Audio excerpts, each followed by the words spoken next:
ओम नमः शिवाय। शिवजी सदा सहाय। ओम नमः शिवाय। गुरुजी सदा सहाय। संपूर्ण शिव महापुराण की सीरीज में आपका स्वागत है। संपूर्ण शिव महापुराण को 7 संहिता और 11 खंडों में बांटा गया है, जिसे हम अलग अलग एपिसोड्स में रिकॉर्ड करके आपको सुनाएंगे। फिलहाल आप सुनेंगे पहला अध्याय। सूत जी द्वारा शिव पुराण की महिमा का वर्णन। श्री सौनक जी ने पूछा, महाज्ञानी सूत जी, आप संपूर्ण सिद्धांतों के ज्ञाता हैं, कृपया मुझसे पुराणों के सार का वर्णन करें। ज्ञान और वैराग्य सहित भक्ति से प्राप्त विवेक की वृद्धि कैसे होती है तथा साधु पुरुष कैसे अपने काम, क्रोध आदि विकारों का निवारण करते हैं। इस कलयुग में सभी जीव आसुरी स्वभाव के हो गए हैं, अतः कृपा करके मुझे ऐसा साधन बताइए जो कल्याणकारी एवं मंगलकारी हो तथा पवित्रता लिए हो। प्रभु, वह ऐसा साधन हो जिससे मनुष्य की शुद्धि हो जाए और उस निर्मल हृदय वाले पुरुष का सदैव के लिए शिव की प्राप्ति हो जाए। श्री सूत जी ने उत्तर दिया, शौनक जी, आप धन्य हैं, क्योंकि आपके मन में पुराण कथा को सुनने के लिए अपार प्रेम व लालसा है। इसलिए मैं तुम्हें परम उत्तम शास्त्र की कथा सुनाता हूँ। वत्स, संपूर्ण सिद्धांत से संपन्न, भक्ति को बढ़ाने वाला तथा शिव जी को संतुष्ट करने वाला अमृत के समान दिव्य शास्त्र है शिव पुराण। इसका पूर्व काल में शिव जी ने ही प्रवचन किया था। गुरुदेव व्यास ने सनत कुमार मुनि का उपदेश पाकर आदर पूर्वक इस पुराण की रचना की है। यह पुराण कलयुग में मनुष्यों के हित का परम साधन है। शिव पुराण परम उत्तम शास्त्र है। इस पृथ्वी लोक में सभी मनुष्यों को भगवान शिव के विशाल स्वरूप को समझना चाहिए। इसे पढ़ना एवं सुनना सर्व साधन है। यह मनोवांछित फलों को देने वाला है। इससे मनुष्य निष्पाप हो जाता है तथा इस लोक में सभी सुखों का उपभोग करके अंत में शिव लोक को प्राप्त करता है। शिव पुराण में 24,000 श्लोक हैं, जिसमें 7 संहिताएं हैं। शिव पुराण पर ब्रह्म परमात्मा के समान गति प्रदान करने वाला है। मनुष्य को पूरी भक्ति एवं संयम पूर्वक इसे सुनना चाहिए। जो मनुष्य प्रेम पूर्वक नित्य इसको बाजता है या इसका पाठ करता है, वह निसंदेह पुण्यात्मा है।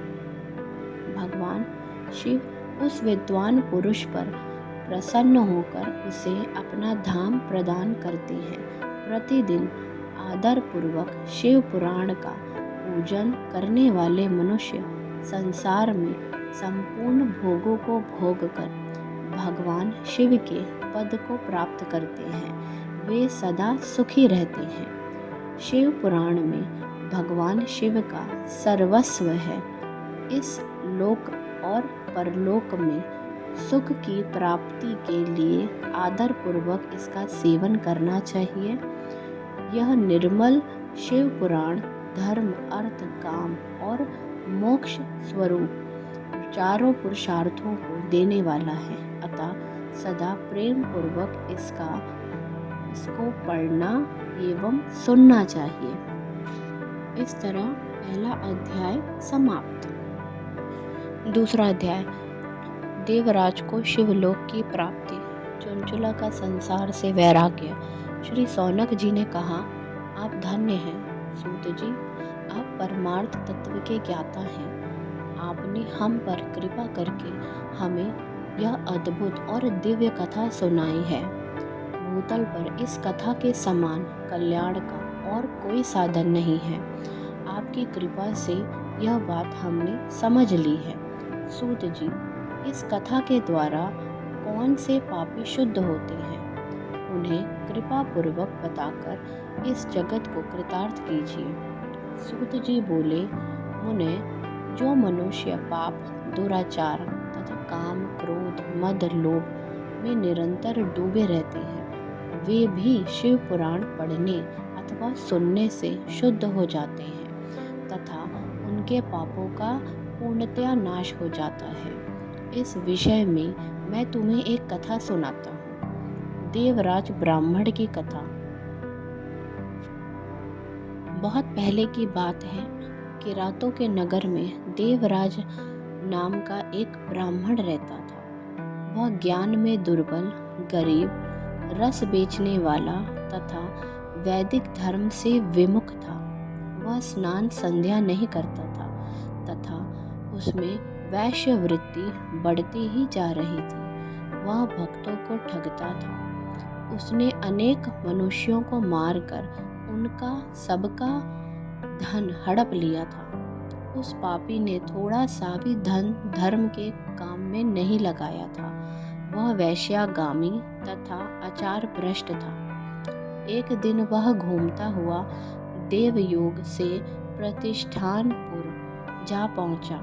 वहां उसने एक शिवालय देखा जहां बहुत से साधु महात्मा एकत्र हुए थे। देवराज वहीं ठहर गया। वहां रात में उसे ज्वर आ गया और उसे बड़ी पीड़ा होने लगी। वहीं पर एक ब्राह्मण देवता शिव पुराण की कथा सुना रहे थे। ज्वर में पड़ा देवराज भी ब्राह्मण के मुख से शिव कथा को निरंतर सुनता रहता था। वह 1 मास बाद देवराज ज्वर से पीड़ित अवस्था में चल बसा। यमराज के दूत उसे बांधकर यमपुरी ले गए। तभी वहां शिवलोक से भगवान शिव के पार्षद गण आ गए। वे कर्पूर के समान उज्जवल थे। उनके हाथ में त्रिशूल, संपूर्ण शरीर पर भस्म और गले में रुद्राक्ष की माला उनके शरीर की शोभा बढ़ा रही थी।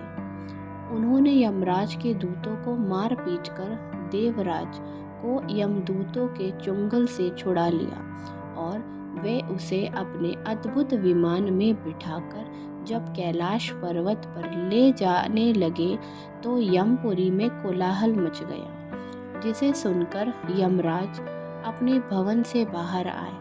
साक्षात रुद्रों के समान प्रतीत होने वाले इन दूतों का यमराज ने विधि पूर्वक पूजन कर ज्ञान दृष्टि से सारा मामला जान लिया। उन्होंने भय के कारण भगवान शिव के दूतों से कोई बात नहीं पूछी। तत्पश्चात शिवदूत देवराज को लेकर कैलाश चले गए और वहां पहुंचकर उन्होंने ब्राह्मणों को करुणावतार भगवान शिव के हाथों में सौंप दिया। शौनक जी ने कहा, महाभाग सूत जी, आप सर्वज्ञ हैं।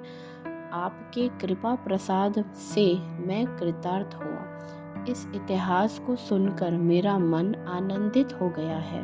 अतः भगवान शिव में प्रेम बढ़ाने वाली दूसरी कथा भी कहिए। इस तरह दूसरा अध्याय समाप्त। तीसरा अध्याय, बिंदुक ब्राह्मण की कथा। श्री सूत जी बोले, शौनक सुनो, मैं तुम्हारे सामने एक अन्य गोपनीय कथा का वर्णन करूंगा, क्योंकि तुम शिव भक्तों में अग्रगण व वेदवेताओं में श्रेष्ठ हो। समुद्र के निकटवर्ती प्रदेश में वाशकल नामक गांव है, जहां वैदिक धर्म से विमुख महापापी मनुष्य रहते हैं। वे सभी दुष्ट हैं एवं उनका मन दूषित विषय भोगों में ही लगा रहता है। वे देवताओं एवं भाग्य पर विश्वास नहीं करते। वे सभी कुटिल वृत्ति वाले हैं, किसानी करते हैं और विभिन्न प्रकार के अस्त्र शस्त्र रखते हैं। वे व्यभिचारी हैं। वे इस बात से पूर्णतः अनजान है कि ज्ञान, वैराग्य तथा सधर्म ही मनुष्य के लिए परम पुरुषार्थ है। वे सभी पशु बुद्धि हैं। अन्य समुदाय के लोग भी उन्हीं की तरह बुरे विचार रखने वाले धर्म से विमुख हैं। वे नित्य कुकर्म में लगे रहते हैं एवं सदा विषय भोगों में डूबे रहते हैं। वहाँ की स्त्रियां भी बुरे स्वभाव की, स्वेच्छाचारिणी, पाप में डूबी, कुटिल सोच वाली और व्यभिचारिणी हैं। वे सभी सद्व्यवहार तथा सदाचार से सर्वथा शून्य हैं। वहाँ सिर्फ दुष्टों का निवास है। वाशकल नामक गांव में बिंदुक नाम का एक ब्राह्मण रहता था। वह अधर्मी, दुरात्मा एवं महापापी था। उसकी स्त्री बहुत सुंदर थी। उसका नाम चुंचुला था। वह सदा उत्तम धर्म का पालन करती थी, परंतु बिंदुक वैश्यागामी था। इस तरह कुकर्म करते हुए बहुत समय व्यतीत हो गए। उसकी स्त्री काम से पीड़ित होने पर भी स्वधर्म नाश के भय से कलेश सहकर भी काफी समय तक धर्म भ्रष्ट नहीं हुई, परंतु आगे चलकर वह भी अपने दुराचारी पति के आचरण से प्रभावित होकर दुराचारिणी और अपने धर्म से विमुख हो गई। इस तरह दुराचार में डूबे हुए उन पति पत्नी का बहुत सा समय व्यर्थ बीत गया। वैश्यागामी दूषित बुद्धि वाला वह दुष्ट ब्राह्मण बिंदुक समयानुसार मृत्यु को प्राप्त हो नरक में चला गया। बहुत दिनों तक नरक के दुखों को भोगकर वह मूढ़ बुद्धि पापी विधय पर्वत पर भयंकर पिशाच हुआ। इधर उस दुराचारी बिंदुक के मर जाने पर वह चंचुला नामक स्त्री बहुत समय तक पुत्रों के साथ अपने घर में रहती रही। पति के मृत्यु के बाद वह भी अपने धर्म से गिरकर परपुरुष का संग करने लगी थी। सतियां विपत्ति में भी अपने धर्म का पालन करना नहीं छोड़ती। यही तो तप है। तप कठिन तो होता है, लेकिन इसका फल मीठा होता है। विषयी इस सत्य को नहीं जानता, इसलिए वह विषयों के विष फल का स्वाद लेते हुए भोग करता है। एक दिन देवयोग से किसी पुण्य पर्व के आने पर वह अपने भाई बंधुओं के साथ गोकर्ण क्षेत्र में गई। उसने तीर्थ के जल में स्नान किया एवं बंधुजनों के साथ यत्र तत्र घूमने लगी। घूमते घूमते वह एक देव मंदिर में गई। वहां उसने एक ब्राह्मण के मुख से भगवान शिव की परम पवित्र एवं मंगलकारी कथा सुनी। कथावाचक ब्राह्मण कह रहे थे कि जो स्त्रियां व्यभिचार करती हैं वे मरने के बाद जब यमलोक जाती हैं तब यमराज के दूत उन्हें तरह तरह से यंत्रणाएं देते हैं। वे उसके कामांगों को तप्त लौह दंडों से दागते हैं। तप्त लौह के पुरुष से उसका संसर्ग कराते हैं। ये सारे दंड इतनी वेदना देने वाले होते हैं कि जीव पुकार पुकार कर कहता है कि अब वह ऐसा नहीं करेगा, लेकिन यमदूत उसे छोड़ते नहीं हैं। कर्मों का फल तो सभी को भोगना पड़ता है। देव, ऋषि, मनुष्य सभी इससे बंधे हुए हैं। ब्राह्मण के मुख से वह यह वैराग्य बढ़ाने वाली कथा सुनकर चुंचुला भय से व्याकुल हो गई। कथा समाप्त होने पर सभी लोग वहां से चले गए। तब कथा बाँचने वाले ब्राह्मण देवता से चुंचुला ने कहा, हे ब्राह्मण, धर्म को न जानने के कारण मेरे द्वारा बहुत बड़ा दुराचार हुआ है। स्वामी, मेरे ऊपर कृपा कर मेरा उद्धार कीजिए। आपके प्रवचन को सुनकर मुझे इस संसार से वैराग्य हो गया है। मुझ मूढ़ चित्त वाली पापिनी को धिक्कार है, मैं निंदा के योग्य हूँ। मैं बुरे विषयों में फंसकर अपने धर्म से विमुख हो गई थी। कौन मुझ जैसी कुमार्ग में मन लगाने वाली पापिनी का साथ देगा? जब यमदूत मेरे गले में फंदा डालकर मुझे बांधकर ले जाएंगे और नरक में मेरे शरीर के टुकड़े करेंगे, तब मैं कैसे उन महायातनाओं को सहन कर पाऊंगी। मैं सब प्रकार से नष्ट हो गई हूँ, क्योंकि अभी तक मैं हर तरह से पाप में डूबी रही हूँ। हे ब्राह्मण, आप मेरे गुरु हैं, आप ही मेरे माता पिता हैं। मैं आपकी शरण में आई हूँ। मुझ अबला का अब आप ही उद्धार कीजिए। सूत जी कहते हैं, शौनक इस प्रकार विलाप करती हुई चुनचुला ब्राह्मण देवता के चरण में गिर पड़ी। तब ब्राह्मण ने उसे कृपा पूर्वक उठाया। इस तरह तीसरा अध्याय समाप्त। अभी तक आपने जो 3 अध्यायों में सुना उसका सारांश यह है। महाज्ञानी सूत जी शौनक जी को शिव पुराण का महात्म समझाते हुए यह बताते हैं, व्यभिचार करने वाले, दुराचार करने वाले स्त्री या पुरुष नरक लोक को जाते हैं। अतः जो लोग शिव भक्ति करते हैं, शिव पुराण का वाचन या श्रवण करते हैं, वह हर बंधन से मुक्त हो जाते हैं।